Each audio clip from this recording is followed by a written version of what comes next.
प्यारे बच्चों, आज हम उत्तराखंड बोर्ड परीक्षा में अक्सर पूछे जाने वाले एक एक नंबर के बिना ऑप्शन वाले प्रश्नों पर चर्चा कर रहे हैं। तो ध्यान से देखेंगे। पहला प्रश्न हमने लिया है, एक परिमेय संख्या दी है हमको 23/2 की घात 3 और 5 की घात 2 का दशमलव प्रसार शांत है या अशांत आवृत्ति। तो देखो, ऐसे प्रश्नों में आपने हर के गुणनखंड करने हैं। अगर दिए हैं तो ठीक है, नहीं दिए हैं तो हर के गुणनखंड करने हैं भाज्य। अगर हर के गुणनखंड में 2 और 3 है, उसके अतिरिक्त और कोई गुणनखंड है या नहीं है, उससे कोई मतलब नहीं है। 2 और 3 होना ज़रूरी है, तो उसका दशमलव प्रसार हमेशा शांत होगा। तो इस प्रश्न का उत्तर हो जाएगा शांत दशमलव प्रसार। 1 नंबर का है, इसलिए सीधे उत्तर लिख देना है, कोई हल करने की ज़रूरत नहीं है, पहले ही बोला उसने। और ये प्रश्न बहुत बार पूछा गया है। देखो, ये 2023 में 14 में दो बार अलग अलग शिफ्ट में पूछा गया है, इसलिए इम्पोर्टेंट है 1 नंबर के लिए। अगला प्रश्न है, द्विघात समीकरण x² + bx + c = 0 के मूलों की प्रकृति क्या होगी यदि कह रहा है b² - 4ac = 0। तो बच्चों, ये भी प्रश्न काफ़ी इम्पोर्टेंट है। देखो, मूलों की प्रकृति के लिए हमारे पास फॉर्मूला होता है, जब b² - 4ac 0 से बड़ा होता है तो 2 मूल होते हैं और अद्वितीय मूल होते हैं, यानी कि भिन्न भिन्न मूल होते हैं, अलग अलग। b² - 4ac = 0 होगा तो 2 बराबर मूल होंगे। तो प्रश्न में हमें b² - 4ac = 0 है, तो कह रहा है मूलों की प्रकृति क्या होगी। तो इसका मतलब मूलों की प्रकृति हमारी क्या होगी, 2 बराबर मूल होंगे। तो इसको हम मूलों की प्रकृति बता देंगे। तीसरी स्थिति होती है, b² - 4ac अगर 0 से छोटा होगा, यानी कि ऋणात्मक होगा, तो काल्पनिक मूल होंगे। अगला प्रश्न है, एक समांतर श्रेणी दी है हमको 2, 4, 6, 8 ... का nवां पद क्या होगा। तो nवां पद समझेंगे बच्चों। देखो, nवां पद क्या होता है, पहली बात हमारे पास फॉर्मूला होता है nवां पद को हम नॉर्मली an लिखते हैं, इसको हम अंतिम पद भी कहते हैं, नॉर्मली इसको nवां पद बोला जाता है। तो इसके लिए हमने सूत्र पढ़ा होगा a + n - 1 × d। तो हमारे पास जो AP दे रखी है बच्चों प्रश्न में, प्रश्न 1 नंबर का है, पर थोड़ा सा हम इसको समझेंगे। AP हमारे पास है 2, 4, 6, 8 ... तो A हमारे पास है 2 प्रथम पद, D हम निकालेंगे इसमें से इसे घटा करके 2D हो गया हमारा। उसके बाद इस फॉर्मूले में हम इस मान को रख देंगे, ठीक। तो A का मान हमारा हो गया 2, n का मान हमने निकालना है, दिया नहीं हमको, D का मान है 2।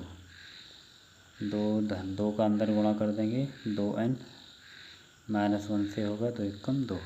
तो देखो, -2 और +2 0 हो जाएगा, तो 2n। तो nवां पद हो गया बच्चा हमारा 2n। तो यही हमारा आंसर होगा। तो समझ में आ गया होगा आपके। आगे बढ़ते हैं।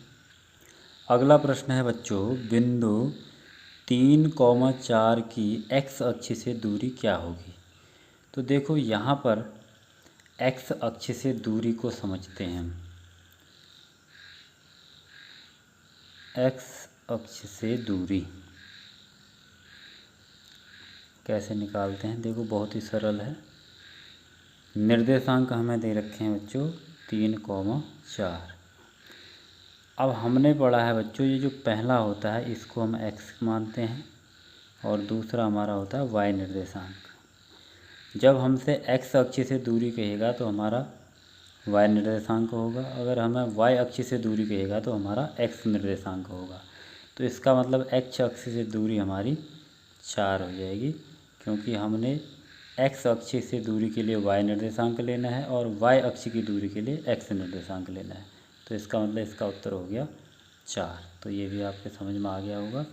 आगे देखते हैं। यदि एक वृत्त की परिधि 6 पाई सेंटीमीटर है तो उसकी त्रिज्या क्या होगी। तो बच्चों, वृत्त की परिधि का सूत्र आपको पता होगा। वृत्त की परिधि होती है, परिधि को हम P मान ले रहे हैं, पैरामीटर 2πr। तो ये जो 2πr है बच्चों, हमें प्रश्न में दिया है 6 पाई के बराबर। तो मतलब हम 2πr को 6 पाई मान लेंगे। तो देखो आमने सामने ये पाई कैंसिल हो जाएगा, 2 का भाग 6 में चला जाएगा 3 बार। हमने थोड़ा शॉर्ट कर दिया है, आप भी शॉर्ट कर सकते हैं, कोई दिक्कत वाली बात नहीं इसमें। तो r बराबर हमारे पास बचा केवल 3। अब हमने क्या निकालना है, त्रिज्या। तो त्रिज्या आ गई हमारी 3 और यही आंसर है, 1 नंबर का है। अगला प्रश्न है बच्चों, वृत्त के बाहर स्थित किसी बिंदु से वृत्त पर कितनी स्पर्श रेखाएं खींची जा सकती हैं।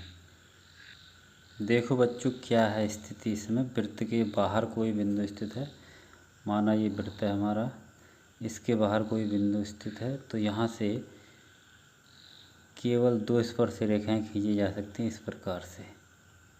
ठीक है, तो हमारा उत्तर हो गया 2 स्पर्श रेखाएं।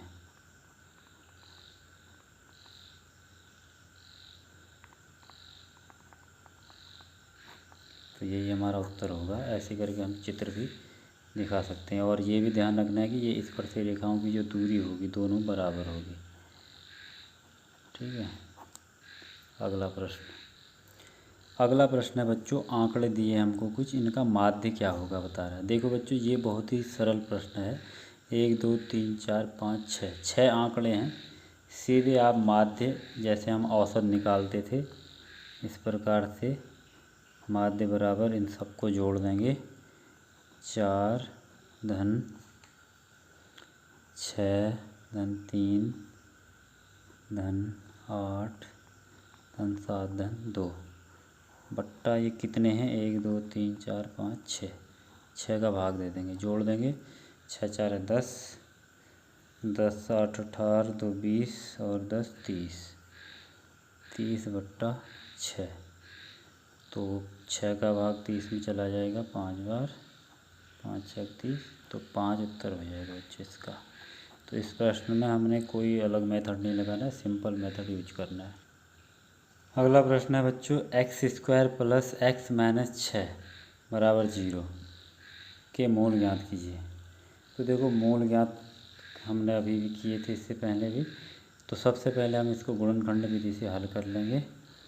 तो देखो गुणनखंड करने से पहले हमने देखना है x² का गुणांक। x² का गुणांक है 1, अचर पद है 6, तो 6 कम 6। अब इस संख्या के जो 6 हमें प्राप्त हुआ, इसके ऐसे 2 गुणनखंड करने हैं जिनको घटा करके 1 आएगा। तो 2 3 6, घटा करके 1, गुणा करके 6। तो इसको हम डिस्ट्रीब्यूट कर देंगे बच्चों, x² plus 3x minus 2x इसकी जगह आ गया, और माइनस 6 0। तो यहाँ x कॉमन हो गया, तो यहाँ बचेगा x प्लस 3, इधर 2 3 6, 2 कॉमन हो गया माइनस का, तो माइनस बाहर कॉमन है तो अंदर साइन चेंज हो जाएगा प्लस का।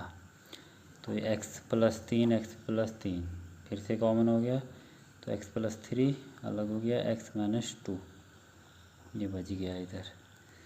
अब मूल निकालेंगे बच्चों, तो x प्लस 3 इक्वल टू 0 कर देंगे, तो 3 प्लस का इधर जाएगा माइनस हो जाएगा, x का मान आ गया -3। फिर इधर वाले से भी निकालेंगे x का मान, 0 रख के, माइनस का 2 उधर जाएगा पक्षांतरण होके, तो प्लस का हो जाएगा।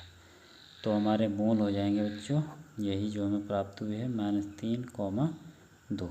तो यही आपका 1 नंबर का उत्तर है।